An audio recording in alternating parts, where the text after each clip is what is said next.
ये एक्सरसाइज 3 है, इसमें भी रिलेटिव प्रोनाउन के होंगे।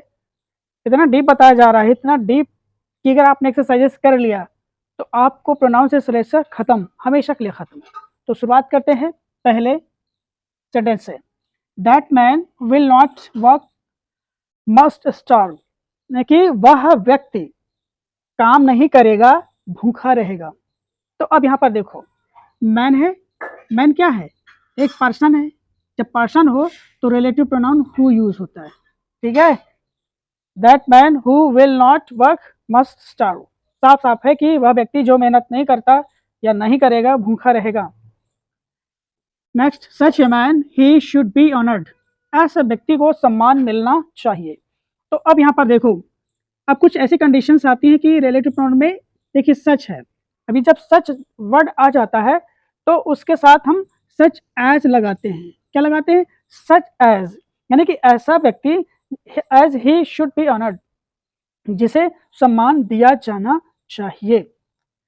Next, this mangoes are not such I bought yesterday, कहते ये मैंगो वैसे नहीं है जैसे मैंने कल खरीदे, यानी कि वो भिन्न है। तो अब यहाँ पर भी सच हुआ, एज होगा, such as I bought yesterday या द प्रीवियस डे, बात एक ही है। आई होप ये चीज समझ कितना सरल है, बस आपको ध्यान देना है। It is not such A pretty place, कहते ये इतना सुंदर प्लेस नहीं है, आई हैड एक्सपेक्ट, जिसकी मैंने उम्मीद की थी। तो एज यहाँ लगेगा क्योंकि यहाँ पर सच है, ठीक है। बस ये कंसेप्ट आपको समझना है। We had need of more such man, हमें ऐसे लोगों की बहुत ज्यादा जरूरी है, आवश्यकता है, जैसे कि वह है। तो यहाँ पर भी एज का प्रयोग करेंगे, ठीक है। सच एज चलता है, सच है तो एज आएगा, सच है तो एज, ये आपको अवश्य नोटिस करना है, इसमें यही खासकर बताया जा रहा है। He plays the game he likes best, कहते हैं कि वह गेम खेलता है जिससे वो बहुत पसंद करता है। तो यानी कि क्या पर यहाँ पे होगा, तो यानी कि यहाँ पे गेम क्या है, एक कोई, तो यहाँ पे देखा जाए जब गेम है तो यहाँ पर होगा विच ही लाइक या दैट ही लाइक्स, हो सकता है दोनों में से कोई एक आपको फिलअप करना है, तो मैंने विच लगाया है। I do not believe you से, कहता कि मैं विश्वास नहीं करता, भाई जो तुमने कहा है उस पर मैं विश्वास नहीं करता। तो यहाँ रिलेटिव प्रोनाउन व्हाट का प्रयोग किया जाएगा, जो तुम कहते हो मैं विश्वास नहीं करता, यह है रिलेटिव प्रोनाउन, ये आपको ध्यान देना है। My uncle I loved is dead, मेरे अंकल जिन्हें मैं बहुत प्रेम करता था वो अब नहीं रहे। तो यहाँ माई अंकल हुम आई लव, जिन्हें मैं करता था, तो यहाँ पे हुम होगा, क्या होगा, हुम, भाई जिन्हें मैं प्रेम करता था। The farmer is cutting the corn, corn आया है, हैज राइपेंड, यानी कि किसान फसल को काट रहा है, हैज राइपेंड जो पक चुकी है, तो क्या होगा, विच हैज राइपेंड। देख रहे हैं किस तरह से आप रिलेटिव प्रोनाउन को एडजस्ट करते हैं। तो ये एक्सरसाइज करेंगे तो ऑब्वियसली है कि जो चीज़ें हमारे दिमाग से इरेज्ड हो चुकी हैं वो मेमोराइज्ड हो जाएंगी। तो इसका तरीका है कि एक्सरसाइज ज़्यादा से ज़्यादा करें, ज़्यादा से ज़्यादा समझ में आए। नेक्स्ट है, यू से इज नॉट ट्रू, तुम कहते हो सत्य नहीं है, यहाँ पर होगा आपका relative pronoun what. What you से, जो तुम कहते हो वो सत्य नहीं है।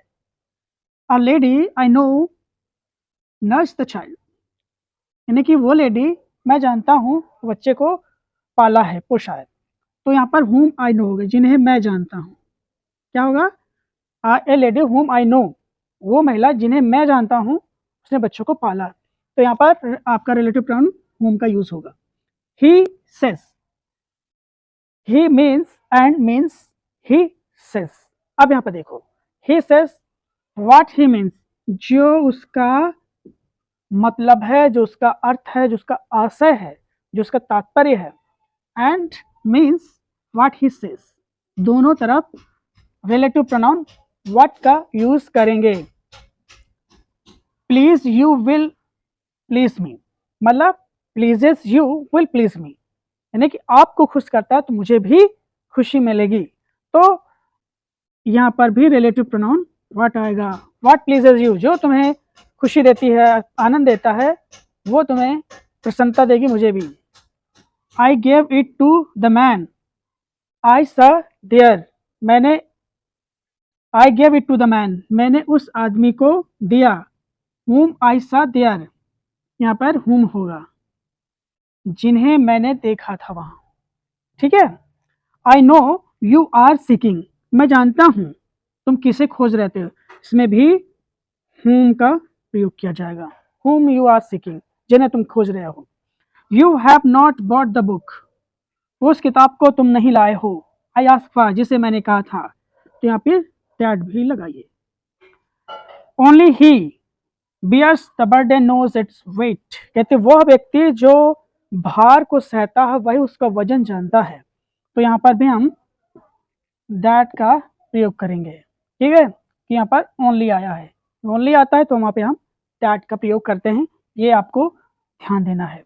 सच अ बुक्स, सच बुक्स, ऐसी किताबें, you read not worth reading, पढ़ने योग्य नहीं है, तो एस होगा। ठीक है, क्योंकि यहाँ पर सच है तो एज आ गया, जैसे मैंने आपको बताया था कि सच है तो एज आता है। नेक्स्ट है when you speak to him remember to you are speaking, यानी कि जब आप उनसे बात करते हैं तो याद रखें कि आप क्या बोल रहे हैं। तो यहाँ पर आपका जो होगा वो व्हाट रिलेटिव प्रोनाउन आएगा। ठीक है, I regard that man as lost, he lost his sense of shame, यानी कि मैं ऐसे व्यक्ति को मानता हूं जो उसने खो दिया हो। Has lost his sense of Shem, उसने अपनी शर्म भी खो दिया हो। तो यहाँ पर देखें, यहाँ पर as lost as he has, दो बार एज का यूज होगा। ठीक है, wealth is not his, has it but his enjoyed, wealth is not his, कहते कि धन उसका नहीं है। whom has it, which has it but he that enjoys it। ठीक है, these are the relative pronouns। people are sharp cut their fingers, वे लोग जो बहुत चतुर होते हैं वो अपनी उंगलियां काट लेते हैं। तो यहाँ people है तो यहाँ पर आपका relative pronoun who का यूज किया जाएगा। truth provokes those, कहते सच्चाई उन लोगों को ज्यादा पसंद आती है। इट डज नॉट कन्वर्ट, जो बदलते नहीं है। which it does not convert. ठीक है, ये इसका इस तरह से इसको भरा जाएगा। We do not know he intends to do, यानी कि हम नहीं जानते हैं कि वो क्या चाहता है। What he intends to do. It is an ill wind, कहते ये बहुत खराब हुआ है। दैट ब्लोज नोबडी गुड, जो किसी पर अच्छी हवा नहीं चलती है। तो देख रहे हैं सब में रिलेटिव प्रोनाउंस भरे जा रहे हैं और ये बहुत सरल है, इसलिए मैं एक्सरसाइज करवाता हूँ ताकि आप ज़्यादा से ज़्यादा उसको आप समझे और जानें। इज दिस अ डैगर, क्या ये वही खंजर है। आई सी बिफोर माई आइज, जिसे मैं अपनी आंखों के सामने देखता हूँ, तो यहाँ पे दैट होगा। ठीक है, इस तरह से आपको रिलेटिव प्रोनाउंस को फिल करना होता है।